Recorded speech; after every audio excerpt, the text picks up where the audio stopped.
Assalamualaikum warahmatullahi wabarakatuh. Salam sehat semuanya. Mudah-mudahan kita tetap sehat dan senantiasa dalam lindungan Allah Subhanahu wa Ta'ala. Baiklah, pada kali ini saya akan menjelaskan tentang satu jenis penelitian yang lain, yaitu Research and Development atau penelitian pengembangan. Penelitian pengembangan ini awalnya dilaksanakan atau dikembangkan oleh satu perusahaan, di mana biasanya perusahaan itu selalu melakukan inovasi-inovasi dalam produknya. Maka research and development awalnya dikembangkan oleh pada perusahaan-perusahaan tertentu yang melahirkan satu inovasi-inovasi produk. Maka dengan kata lain, penelitian dan pengembangan ini juga sering disebut dengan penelitian inovatif. Baiklah, kita awali dengan pengertian apa sih sebenarnya research and development itu. Menurut Sugiono tahun 2009, research and development adalah metode penelitian yang digunakan untuk menghasilkan produk tertentu dan menguji keefektifan metode tersebut. Kemudian yang kedua, menurut Bock and Gall tahun 85, bahwa penelitian pengembangan itu merupakan metode penelitian yang digunakan untuk mengembangkan atau memvalidasi produk-produk yang digunakan dalam pendidikan dan pembelajaran. Berdasarkan kedua pendapat ahli tersebut, dapat kita simpulkan bahwa research and development itu adalah metode penelitian yang bertujuan untuk menghasilkan produk-produk tertentu serta menguji validitas dan keefektifannya tersebut dalam penerapannya. Tujuan R&D menurut Sugiono bahwa penelitian dan pengembangan bertujuan untuk menemukan, mengembangkan, dan memvalidasi suatu produk. Dalam penelitian dan pengembangan terdapat 3 hal penting yang menjadi tujuan utama, yaitu untuk menemukan, mengembangkan, dan memvalidasi produk. Menemukan adalah diawali dengan melakukan penelitian yang bertujuan untuk menemukan pengetahuan dasar tentang satu hal. Kemudian mengembangkan bertujuan untuk mengembangkan pengetahuan yang telah diperoleh dari penelitian awal dapat berupa sebuah produk-produk tertentu. Memvalidasi produk artinya sebagai upaya untuk menguji efektivitas dari produk-produk hasil pengembangan kita.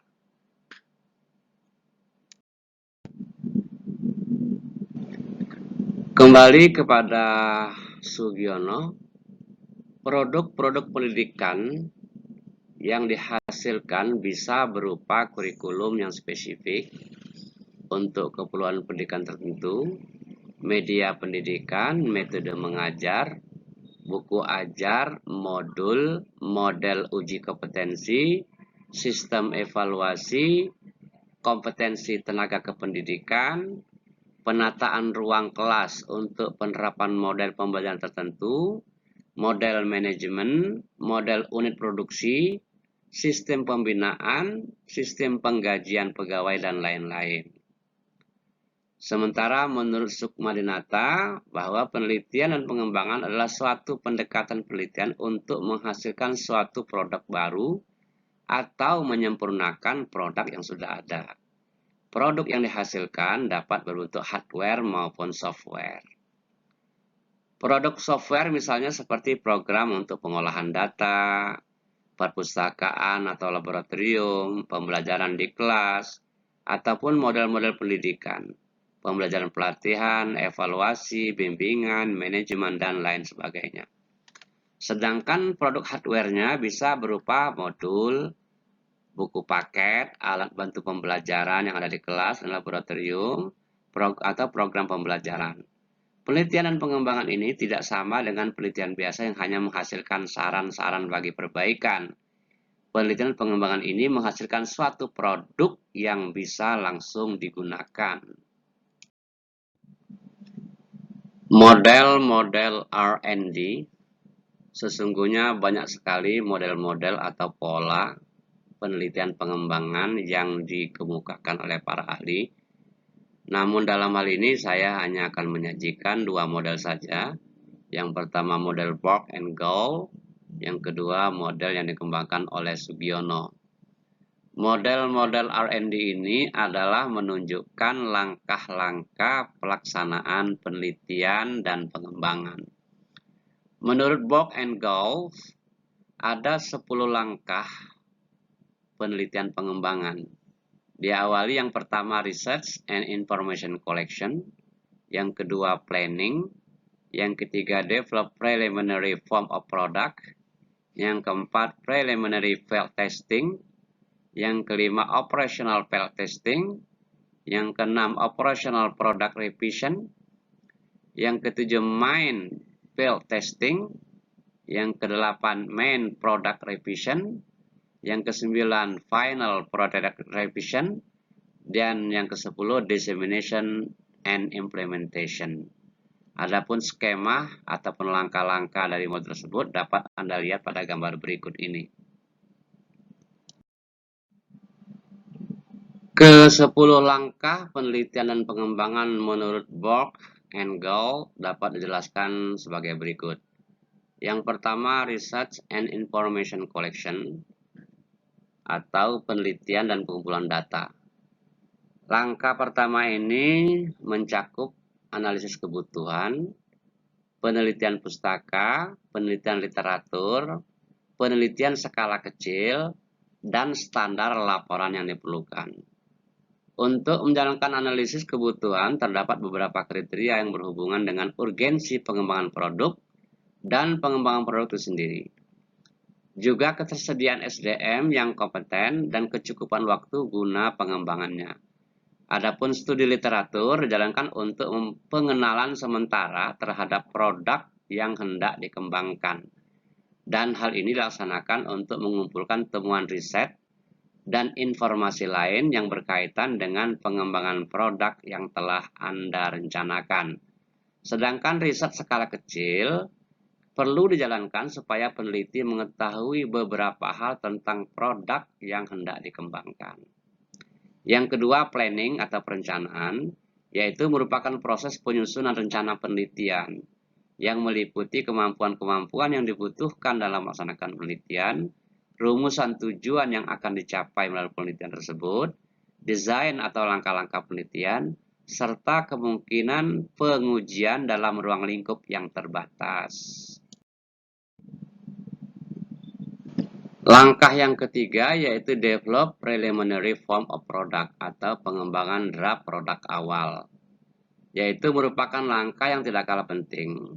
Pada langkah ini meliputi kegiatan penentuan desain produk yang hendak dikembangkan, penentuan sarana dan prasarana penelitian yang diperlukan selama kegiatan atau proses penelitian dan pengembangan, penentuan tahap-tahap pelaksanaan pengujian desain di lapangan, dan penentuan deskripsi tugas dari pihak-pihak yang ikut terlibat dalam penelitian ini. Termasuk juga dalamnya antara lain pengembangan bahan pembelajaran, proses pembelajaran, serta instrumen-instrumen evaluasi. Langkah yang keempat, preliminary field testing atau uji coba lapangan awal, maksudnya uji coba pertama. Langkah ini merupakan langkah pengujian produk yang telah dihasilkan secara terbatas, yakni melakukan uji coba lapangan tingkat pertama atau awal terhadap desain produk yang sifatnya terbatas, baik itu substansi desainnya maupun pihak-pihak yang ikut terlibat. Uji lapangan awal dilaksanakan secara berulang-ulang sehingga dapat memperoleh desain yang layak, baik itu substansinya ataupun metodologinya. Misalnya ujian dilaksanakan di 1 sampai dengan 3 sekolah, menggunakan 6 hingga 12 subjek uji coba, yaitu guru. Selama uji coba harus dilaksanakan pengamatan atau observasi, wawancara, dan juga pengedaran angket mengenai kelayakan desain produk tadi. Hasil dari pengumpulan data itu melalui kuesioner dan observasi selanjutnya dilakukan analisis. Langkah yang kelima yaitu main product revision atau revisi hasil uji coba. Setelah mendapatkan hasil uji coba di lapangan awal, maka langkah selanjutnya adalah revisi hasil uji coba. Langkah revisi hasil uji coba merupakan langkah perbaikan model atau desain berdasarkan hasil uji coba lapangan terbatas. Penyempurnaan produk awal akan dilaksanakan sesudah dilaksanakan uji coba lapangan secara terbatas. Pada tahap penyempurnaan produk awal tersebut, lebih baik dilaksanakan dengan pendekatan kualitatif. Evaluasi yang dilaksanakan lebih pada evaluasi terhadap proses, sehingga perbaikan yang dilaksanakan lebih pada hal yang bersifat perbaikan internal. Langkah yang keenam yaitu main field testing atau uji coba produk utama. Langkah uji coba lapangan produk utama ini merupakan uji produk yang dilakukan secara lebih fokus terhadap hal yang meliputi uji efektivitas desain produk.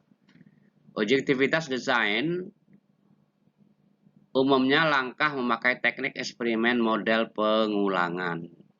Hasil dari pengujian pada tahap ini yaitu diperolehnya desain yang efektif, baik itu dari sisi substansi maupun dari sisi metodologi. Misalnya, uji coba ini dilakukan di 5-15 sekolah dengan subjek sebanyak 30 dengan 100 orang guru. Pengumpulan data mengenai dampak sebelum dan sudah implementasi produk memakai kelas khusus, yaitu data kuantitatif, penampilan subjek uji coba yaitu guru, sebelum dan sesudah menerapkan model yang diuji cobakan. Hasil-hasil dari pengumpulan data ini selanjutnya dievaluasi dan bila memungkinkan dibandingkan dengan hasil dari kelompok pembanding. Langkah yang ketujuh, operational product revision atau revisi produk, yaitu merupakan penyempurnaan produk atas hasil uji coba lapangan berdasarkan masukan dan hasil uji coba lapangan utama. Jadi perbaikan kali ini merupakan perbaikan yang kedua sesudah dilaksanakannya uji lapangan yang lebih luas daripada uji lapangan yang pertama. Penyempurnaan produk dari hasil uji lapangan lebih luas ini akan membuat produk yang dikembangkan menjadi lebih mantap karena pada tahap uji coba lapangan sebelumnya telah dilaksanakan dengan adanya kelompok kontrol. Desain yang dipakai adalah desain pretest dan posttest. Di samping perbaikan yang bersifat internal, penyempurnaan produk ini juga berdasarkan pada evaluasi hasil sehingga pendekatan yang dipakai adalah pendekatan kuantitatif.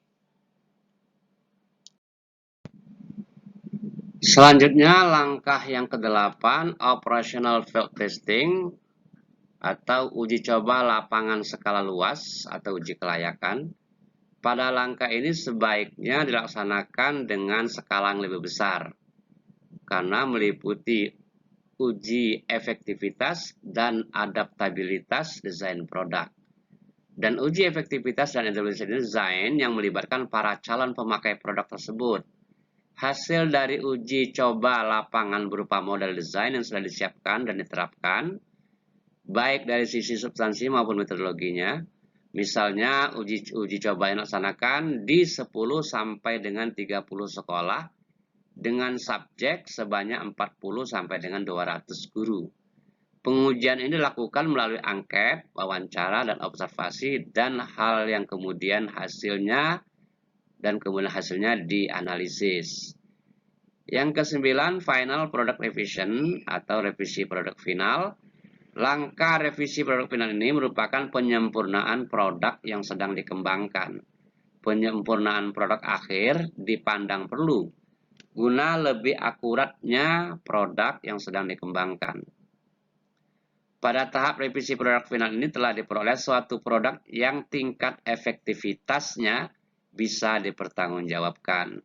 Hasil penyempurnaan produk akhir mempunyai nilai generalisasi yang bisa diandalkan. Penyempurnaan ini didasarkan atas masukan atau hasil uji kelayakan dalam skala luas. Yang ke-10 atau langkah terakhir yaitu dissemination and implementation, yaitu diseminasi dan implementasi. Diseminasi dan implementasi merupakan tahap pelaporan produk kepada forum-forum profesional di dalam jurnal dan implementasi produk pada praktek pendidikan. Penerbitan produk untuk didistribusikan secara komersial maupun free guna dimanfaatkan oleh pihak luar atau publik. Distribusi produk haruslah dilaksanakan sesudah melalui quality control. Selain itu juga harus dilakukan monitoring terhadap pemanfaat produk oleh publik guna mendapatkan masukan dalam rangka mengendalikan kualitas produk. Selanjutnya, Research and Development Model Sugiono. Menurut Sugiono, langkah-langkah dalam penelitian R&D itu juga terdiri dari 10 langkah. Yang pertama, potensi dan masalah. Yang kedua, pengumpulan data. Yang ketiga, desain produk. Yang keempat, validasi desain. Yang kelima, revisi desain. Yang keenam, uji coba produk. Yang ketujuh, revisi produk. Yang kedelapan, uji coba pemakaian. Yang kesembilan, revisi produk. Dan 10, produksi massal. Secara skematik, langkah-langkah tersebut dapat diperhatikan pada gambar di bawah ini. Berikut ini adalah penjelasan dari 10 langkah Research and Development yang dikembangkan oleh Sugiono. Yang pertama, potensi dan masalah. Penelitian selalu bermula dari adanya potensi atau masalah. Potensi merupakan segala sesuatu yang jika didaya gunakan akan mempunyai nilai tambah. Masalah juga dapat diubah menjadi sebagai potensi apabila peneliti bisa mendaya gunakan masalah tersebut. Masalah akan terjadi bila ada penyimpangan antara yang diharapkan dengan keadaan yang terjadi. Masalah ini bisa diatasi melalui R&D, yaitu dengan cara menelitinya. Sehingga bisa ditemukan suatu model, sistem, atau pola penanganan terpadu yang efektif yang bisa dipakai untuk mengatasi masalah tersebut. Potensi dan masalah yang ditemukan dalam suatu penelitian haruslah ditunjukkan dengan data yang empirik. Data tentang potensi dan masalah tidak harus dicari sendiri, akan tetapi bisa juga berdasarkan laporan penelitian orang lain maupun dari dokumentasi laporan kegiatan yang berasal dari perorangan atau lembaga atau instansi tertentu yang masih up to date. Langkah yang kedua, mengumpulkan informasi. Sesudah potensi dan masalah bisa ditunjukkan secara faktual dan up to date, langkah berikutnya adalah mengumpulkan berbagai informasi dan studi literatur yang bisa dipakai sebagai bahan guna merencanakan membuat produk tertentu yang diharapkan bisa mengatasi masalah tersebut. Studi ini ditujukan guna menemukan konsep-konsep maupun landasan-landasan teoritis yang bisa memperkuat suatu produk, khususnya yang berhubungan dengan produk-produk pendidikan. Misalnya produk yang berbentuk program, model, sistem, software, pendekatan, dan sebagainya. Di lain pihak, melalui studi literatur ini akan mengkaji ruang lingkup suatu produk, keluasan penggunaannya, kondisi-kondisi pendukung supaya produk itu bisa dipakai atau diimplementasikan secara optimal, serta keterbatasan dan keunggulannya. Studi literatur juga dibutuhkan guna mengetahui langkah-langkah yang paling tepat dalam mengembangkan produk tersebut. Langkah yang ketiga yaitu desain produk. Produk yang dihasilkan dari suatu penelitian research and development ada banyak sekali jenisnya. Untuk menghasilkan sistem kerja baru, maka haruslah dibuat rancangan kerja baru berdasarkan penilaian terhadap sistem kerja yang lama, sehingga bisa ditemukan kelemahan-kelemahan terhadap sistem tersebut. Di samping itu, perlu dilakukan penelitian terhadap unit lain yang dipandang sistem kerjanya lebih baik. Selain itu, harus dilakukan pengkajian terhadap referensi mutakhir yang berkaitan dengan sistem kerja yang modern, berserta indikator sistem kerja yang bagus. Hasil akhir dari kegiatan ini biasanya berupa desain produk baru yang telah lengkap dengan spesifikasinya. Desain ini masih bersifat hipotetik, karena efektivitasnya masih belum terbukti dan baru bisa diketahui setelah melakukan pengujian-pengujian. Desain produk haruslah diwujudkan ke dalam bentuk gambar atau bagan, sehingga bisa dipakai sebagai pegangan guna menilai dan membuatnya, serta akan memudahkan pihak lain untuk lebih mudah memahaminya. Langkah yang keempat, validasi desain. Validasi desain adalah satu proses kegiatan bertujuan untuk menilai apakah rancangan produk, dalam hal ini sistem kerja baru, secara rasional akan lebih efektif daripada sistem kerja yang lama. Dikatakan secara rasional karena validasi pada tahap ini masih bersifat penilaian berdasarkan pemikiran rasional, belum berdasarkan fakta lapangan. Validasi produk bisa dijalankan dengan cara menghadirkan beberapa ahli atau pakar yang sudah berpengalaman memberikan penilaian terhadap produk baru yang dirancang tersebut. Setiap pakar diminta untuk memberikan nilai desain baru tersebut, sehingga langkah selanjutnya bisa diketahui kekuatan dan kelemahannya. Validasi desain bisa dijalankan pada sebuah forum diskusi. Sebelum berdiskusi, peneliti mempresentasikan proses penelitian sampai ditemukan desain tersebut, beserta dengan keunggulan-keunggulannya. Langkah yang ketujuh adalah perbaikan desain. Sesudah desain produk jadi, divalidasi melalui diskusi bersama pakar dan para ahli, maka akan bisa diketahui kelemahan-kelemahannya. Kelemahan tersebut kemudian dicoba untuk dikurangi dengan jalan memperbaiki desain tersebut. Yang bertugas memperbaiki desain adalah peneliti yang akan menghasilkan produk tersebut. Langkah yang keenam yaitu uji coba produk. Desain produk yang sudah dibuat tidak dapat langsung diuji cobakan terlebih dahulu, akan tetapi harus dibuat terlebih dahulu hingga menghasilkan produk, dan produk itulah yang kemudian nanti akan diuji cobakan. Pengujian bisa dilaksanakan melalui eksperimen, yaitu membandingkan efektivitas dan efisiensi sistem kerja yang lama dengan sistem kerja yang baru. Yang ketujuh, revisi produk. Pengujian produk terhadap sampel yang terbatas tersebut dapat menunjukkan bahwa kinerja sistem kerja yang baru ternyata lebih baik bila dibandingkan dengan sistem kerja yang lama. Perbedaan yang sangat signifikan sehingga sistem kerja baru tersebut bisa diterapkan atau diberlakukan. Langkah yang kedelapan yaitu uji coba pemakaian.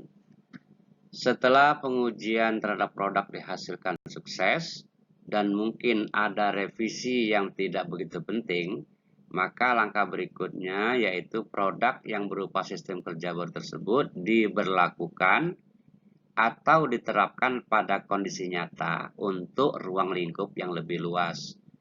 Dalam pengoperasian sistem kerja baru tersebut, tetap harus dinilai hambatan atau kekurangan yang muncul guna dilakukan perbaikan selanjutnya. Langkah yang kesembilan, revisi produk. Revisi produk ini dilaksanakan bila dalam perbaikan pada kondisi nyata terdapat kelebihan dan kekurangan. Dalam uji pemakaian produk, sebaiknya pembuat produk selaku peneliti selalu mengevaluasi bagaimana kinerja dari produknya, dalam hal ini yaitu sistem kerja yang baru. Langkah yang ke-10 atau yang terakhir yaitu pembuatan produk massal. Pada tahap pembuatan produk massal dilaksanakan bila produk yang telah diuji cobakan ternyata lebih efektif dan layak untuk diproduksi secara massal. Sebagai contoh, pembuatan mesin yang dapat mengubah sampah menjadi bahan yang bermanfaat hendak diproduksi massal bila berdasarkan studi kelayakan terbukti baik dari aspek ekonomi, teknologi, dan lingkungan memenuhi. Jadi untuk memproduksi suatu produk, pengusaha atau peneliti harus saling bekerja sama.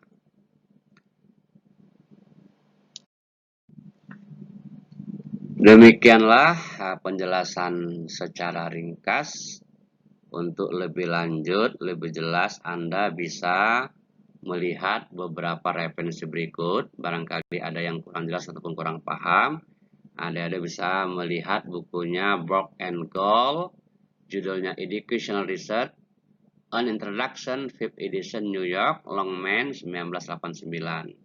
Atau buku Gufron, Pendekatan Penelitian dan Pengembangan di Bidang Pendidikan dan Pembelajaran. Atau bukunya Sugiono dengan judul Metode Penelitian Pendidikan, Pendekatan Kuantitatif dan Kualitatif, dan Research and Development. Yang terakhir bukunya Sukma Dinata dan Nana Saudeh dengan judulnya Metode Penelitian Pendidikan, diterbitkan di Bandung oleh PT Remaja Karya tahun 2008. Demikianlah pembahasan kita pada hari ini, mudah-mudahan bermanfaat. Salam sehat, tetap semangat. Wassalamualaikum warahmatullahi wabarakatuh.